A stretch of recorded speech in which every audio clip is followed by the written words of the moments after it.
To celebrate a very special day, we found this hidden Bali-inspired vibes here in Capiz. To secure our stay, kamakailan pa kami nag-book sa kanilang website. It says na 2 p.m. yung check-in namin, and banta namin 4 to 5 hours yung magiging biyahe namin from Iloilo to Panay, Capiz. Umalis kami ng Iloilo around 8 a.m. then nakarating kami ng Panay around 1 p.m. From Ceres Terminal, sumakay kami ng Rojas City na bus, bumaba kami sa Rojas City Terminal. Then after that, nakipag-negotiate kami sa mga tricycle driver doon. Nagtanong na din kami sa kanila kasi hindi namin alam paano mag-commute papunta dito. And after 2 motorcycle rides, 5 hours na biyahe, nakarating din kami sa La Casita Beach Resort. It's a hidden beach resort talaga, kaya nagustuhan ko to. Also, kaka-open niya lang last year, September. Pagdating namin, nag-check-in kami kaagad, then nag-fill up na din ng form para sa breakfast namin. Then binigyan din kami nila ng refreshing welcome drinks. Pagpasok namin sa accommodation namin, nagpahinga kami kaagad kasi super pagod kami sa biyahe. Of course, after magpahinga saglit, nag-get ready na kaming dalawa ni Joshua.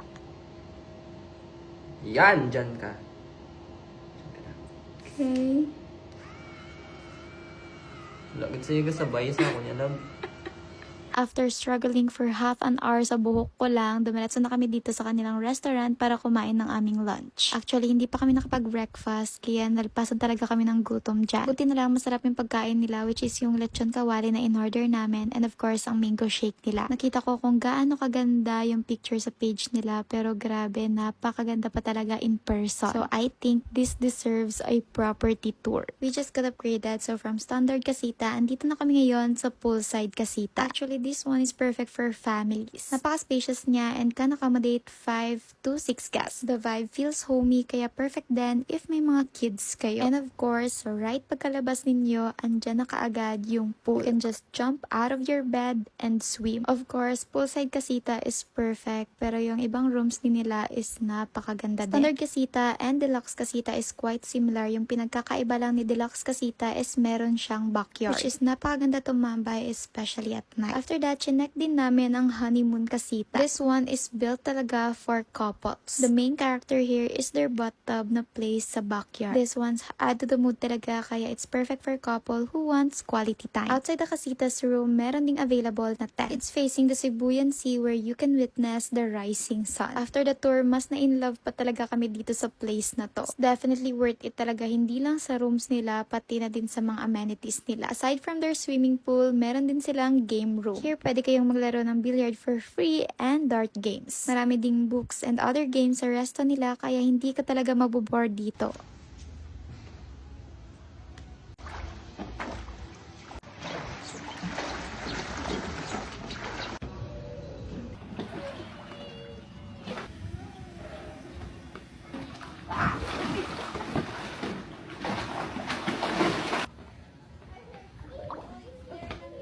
After enjoying our time sa pool, nag-order kami ng dinner namin sa restaurant nila. Nag-order kami ng sinigang kasi kinikrave ko talaga yon, then fried chicken. Pagdating kasi namin dito, may nagda-dine in sa kanila and amoy na amoy ko talaga yung fried chicken. And after ko natikman, super satisfied talaga ako sa dinner namin. Sa sobrang dami ng kinain namin, nag-decide kaming maglaro para kahit papano bumaba yung kinain namin kanina.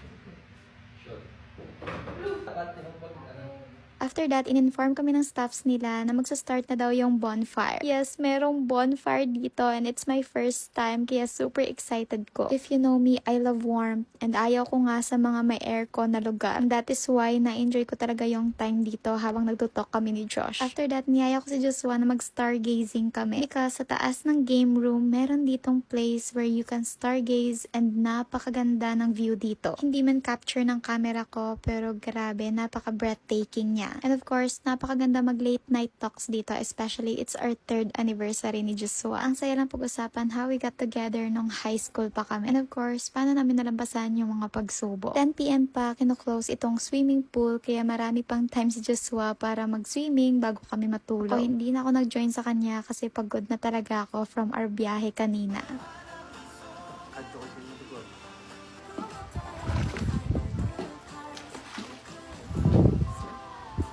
It's another day here in La Casita Beach Resort and paggising namin, dumiretso kami kaagad sa beach. Gusto namin mag-walk and gusto din namin i-check yung beach kasi kahapon low tide siya. After walking around, nag-play din kami dito sa playground nila. Ang ganda kasi halos lahat dito is made of bamboo talaga. Nakausap din pala namin yung manager dito kahapon and sabi niya halos lahat dito is gawa ng locals here in Panay Capiz. Pagdating namin dito, alam ko na talaga kasi the week before, pumunta din ako ng Panay Capiz with Department of Tourism and nakita ko talaga yung paggawa nila ng pawod. That shows talaga na napaka-talented ng mga kapis noon and hangang-hanga ako sa kanila. That's it for our 3rd year anniversary. Thank you so much for watching. Yun lang. Bye!